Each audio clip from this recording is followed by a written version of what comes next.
પણ ગોળોનાથ પૂજાય, એની અર્ધાંગના પાર્વતીમાં પૂજાય, પતિ પત્ની પણ બેયના દીકરા પૂજાય, કાર્તિક અને ગણેશ ને પૂજાય. બે દીકરાની વહુ પૂજાય, બે દીકરાની પૂજાય, ગણેશ ની પત્ની ને ત્રીને સુધીની પૂજા થાય.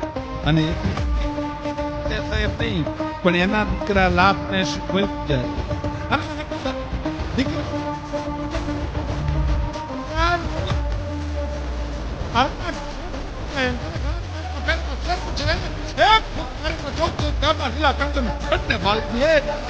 હળાહળ વીસ ની ગળાની બેઠો છે દાદો, સર્પ પણ પૂજાય.